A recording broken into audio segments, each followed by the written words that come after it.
আবার এসএসসিতে নতুন একটি মামলা ফাইল হয়েছে। কালকে মামলাটি হবে, একটা standard leave petition S L P file হয়েছে। সেটা হচ্ছে এর আগের দিন 14 নম্বর কোর্টে যে হিয়ারিং হয়েছে নতুন পুরনো নিয়ে যে ধোঁয়াশা, সেইটা নিয়ে কিন্তু কালকে একটা এসএলপি ফাইল হবে। যে নতুনদের সাথে পুরনোদের একত্রে হবে নাকি আলাদা হবে আপনি বলে দিন। মাননীয় বিচারপতি সঞ্জয় কুমারের কাছে সেই মামলাটি কালকে উঠবে। তো আবার একটা নয়া মোড়, কী হবে, একত্রে পরীক্ষা হবে না আলাদা পরীক্ষা হবে।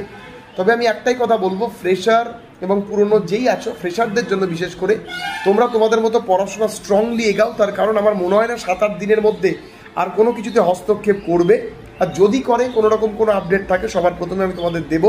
তার কারণ মাত্র আর 7-8 দিনের মধ্যে আর 10-15 দিনের মধ্যে পরীক্ষা আছে, ফলে এর মধ্যে আর হস্তক্ষেপ সুপ্রিম কোর্ট নাও করতে পারে, ঠিক আছে? কারণ ডিসেম্বরের 31 তারিখের মধ্যে তো ক্ল্যারিফাই করতে হবে।